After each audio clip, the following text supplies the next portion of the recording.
नहमदुहु व नसल्ली अला रसूलिल करीम अम्मा बाद। वसीम रिजवी साहब का एक क्लिप वायरल हो रहा है जिसमें उन्होंने कहा है कि 26 आयतों को, यानी हुकूमत को कहा है कोर्ट में कि 26 आयतों को कुरान पाक से निकाल दिया जाए। और उन्होंने 3 मौक़िफ़ इख्तियार किया है। पहला ये बयान कहते हैं कि खलीफा ने आयतें डाला है। दूसरी बात वो कहते हैं कि इन आयतों से इख्तिलाफ होता है मुस्लिम और गैर मुस्लिम में। और तीसरी बात वो कह रहे हैं कि हुज़ूर पाक सल्लल्लाहु अलैहि वसल्लम ने जंग करके दीन फैलाया है। तीनों का जवाब मैं अर्ज कर रहा हूँ, वसीम साहब उस पर गौर फरमाएं। पहली बात यह है कि खलीफा ने डाला, यह बात सही नहीं है। अबू बकर सिद्दीक रज़ी अल्लाह तआला अन्हु ने आयत डाला नहीं है, बल्कि पहले जो आयत थी उसको सिर्फ जमा किया है, एक जगह उन्होंने रखा है, ये काम उन्होंने किया है, डाला नहीं है। एक आयत भी अपनी तरफ से अगर डालेगा या एक आयत से अपनी तरफ से निकाल देगा, काफिर बन जाएगा। अगर अबू बकर सिद्दीक रज़ियल्लाहु अन्हु ये आयत डाल देते कुरान में, वो काफिर बन जाते, या निकाल देते तो भी काफिर बन जाते। बल्कि आज भी अगर कोई निकाल दे तो काफिर बन जाएगा, एक आयत नहीं एक हर्फ भी निकाल देगा तो काफिर बन जाएगा। तो पहली बात कि खलीफा ने डाला, यह बात बिल्कुल आपकी सही नहीं है। आप ये जो निकालने में मुतालबा कर रहे हैं ये भी सही नहीं है। दूसरी बात जो आप कह रहे हैं कि इख्तिलाफ होता है, जिन जिन आयतों में जंग करने के और जिहाद करने के लिए कहा गया है उसमें 2 किस्म की आयतें हैं। एक तो वो हैं कि अहले मक्का जिन्होंने नबी करीम सल्लल्लाहु अलैहि वसल्लम को निकाला था और उनसे जंग की इब्तिदा की थी, जंग बदर में, सिर्फ उन लोगों से कहा कि जंग करो। वो सारी आयतें वो है जंग अहज़ाब की, कि उनसे तुम जंग करो जिन्होंने तुमसे जंग किया है। एक तो वो लोग हैं, सबसे नहीं है, तमाम कुफार से ये जंग करने के लिए नहीं है, आप गलत तर्जुमा कर रहे हैं। या वो लोग जिन्होंने आप सल्लल्लाहु अलैहि वसल्लम से अहद किया था कि हम आपके साथ रहेंगे, आपके साथ मदद करेंगे, और अहद शिकनी कर दिया, अहद तोड़ दी, बल्कि अंदर खाना उन्होंने अहले मक्का का साथ दे करके मुसलमानों पर जंग करने की कोशिश की। अंदर खाने उन लोगों से जंग करने के लिए कहा गया है, सबसे नहीं। और तीसरी बात यह है कि यह जंग अमन के लिए है, जिहाद अमन के लिए। यही वजह है कि हुज़ूर पाक सल्लल्लाहु अलैहि वसल्लम ने 2 जंग, एक जंग की है फतेह मक्का की, और ये जंग, और एक सहाबा ने जंग किया मस्जिद अक्सा की। फतेह मक्का के जंग में एक को भी कत्ल नहीं किया, सबको अमन दे दिया। सिर्फ 4 आदमी को कत्ल किया, इब्न अख्तल वगैरह को, जिन पर पहले से क़िसास था, उन्होंने किसी को कत्ल किया था, उसके जवाब में कत्ल किया है, किसी को कत्ल नहीं किया।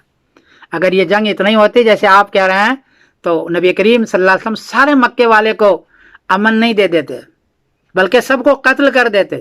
किसी को कत्ल नहीं किया, सिर्फ 4 आदमी को कत्ल किया है। और हजरत उमर ने जब मस्जिद मक़सा को फतेह किया तो किसी को कत्ल नहीं किया, सबको अमन दे दिया। बल्कि पहले जितने अमन थे यहूदी ईसाई जो रहने वाले थे, उससे ज्यादा अमन दिया उनको, कहा कि जाओ अपने घरों को चले जाओ और पहले से ज्यादा अमन में रहो। इसलिए ये कहना कि कत्ल होता है इससे, ये सही नहीं है, ये गलत कर रहे हैं आप। बल्कि कुरान पाक में ही आयत है, वक़ातिलू फ़ी सबिलिल्लाहि लज़ीना युक़ातिलूनकुम, अल्लाह के रास्ते में उनसे जंग करो जो तुमसे जंग करते हैं। रिजवी साहब इस आयत को तो कम से कम पढ़ लेते, जो तुमसे जंग करते हैं उससे जंग करो। और आगे है वला तअतदू इन्नल्लाह ला युहिब्बुल मुअतदीन, एक तलवार भी इससे ज्यादा नहीं मारना, अल्लाह ताला ज्यादा करने वाले को, ज्यादा कतने वाले को कबूल नहीं करते, पसंद नहीं करते। ये आयत को भी निकालेंगे आप, जिसमें कहा गया है कि जिससे, जो तुमसे जंग करते हैं उनसे करो, और उससे एक तलवार भी ज्यादा नहीं मारो। इस आयत को कम से कम रिजवी साहब आपको पढ़ लेना चाहिए। सिर्फ आप उन आयतों को पढ़ा जिन आयतों में अहले मक्का से जंग करने के लिए कहा गया है, जिन्होंने जंग की थी, जिन्होंने नबी करीम सल्लल्लाहु अलैहि वसल्लम को घर से निकाला था। ये कातिलू फी सबिलिल्लाह, ये सूरह बकरा की आयत है, और आयत नंबर 190 ये है। अलबत्ता आप जिधर इशारा कर रहे हैं कि फलां जगह कत्ल हुआ, फलां जगह लोगों ने बम फेंका, फलां जगह फेंका, आप दबी जबान कहना चाह रहे हैं, और मैं भी आपसे अर्ज कर रहा हूं कि मैं पूरे सोशल मीडिया पर नहीं कर रहा हूं। वो सारे वो बम फेंके हैं लोगों ने, जो फेंका है गैर ने, आप तहकीक कीजिए उसकी। गैर ने बम फेंका मजलूम लोगों पर, और पूरा पूरा शहर बर्बाद कर दिया, और नाम ले लिया मुसलमानों का। लाल ले लिया दीनदारों का, नाम ले लिया जिहाद का, नाम ले लिया कुरान का। आप तहकीक करें, मैं नाम नहीं लेना चाह रहा हूं। जितनी जंगें इस वक्त ये 10-15 साल में हुई है, लोगों ने की है, चाहे जिहाद के नाम पर या गैर जिहाद के नाम पर हो, वो सारे वो है जो गैरों ने उसको किया और मुसलमानों पर डाल दिया और कुरान को और अहादीस को बदनाम किया है।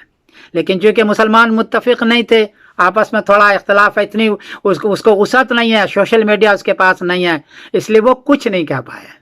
आप असली तहकीक करेंगे, हाँ, सोशल मीडिया के हवाले आप मुझे नहीं देंगे, सोशल मीडिया की बात नहीं कर रहा हूं मैं। आप असली तहकीक करें, इस 10 साल के अंदर जितनी भी जंगें लोगों ने की है और मुसलमानों के गैर मुस्लिम को मारा है, सब का हाल यह है कि ये सियासी लोग बम फेंक देते हैं और नाम मुसलमानों के ले लेते हैं, नाम जिहाद के लेते हैं। आप उसी तरफ इशारा करना चाहते हैं।